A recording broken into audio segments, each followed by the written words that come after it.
Wala akong nakikita nagpapatibok ng puso ko. Ikot pa tayo. May nakita akong maganda. Kaso lang, nagsusumigaw yung brand niya. Ayan no, may kasama na siyang ganyan. Parang 2-in-1 or 3-in-1. Ang ganda. Perfect yung size niya. And then para siyang army green. Hindi lang halata. Pero, ayun nga. Tingnan nyo, Steve Made. Nagsusumigaw yung brand. Gusto ko sana yung plain lang. Perfect sana to kung black siya.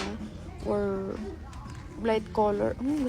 Ganda Tingnan nyo kasya lahat dito ng problema natin. Charot. Hindi lahat ng problema natin kasya dito. Imposible.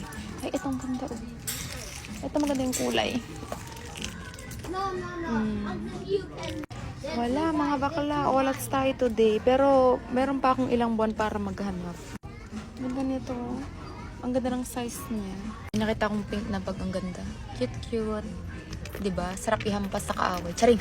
Hindi tayo mananakit today. Kasama siyang strap. Hindi ko ba itong strap? Gusto ko yung mga gantong bag. Yung pag iniwan mo dyan, tatayo mag-isa. Hindi yung parang natutumba, ganyan. Ano pala siya, may ganito ko yung Michael Kors. Yung parang hatian niya is yung bag na mismo sa loob.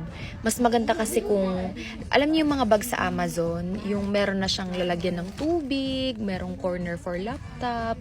Parang nahati into sections. Ito, parang yung bag mismo ang divider.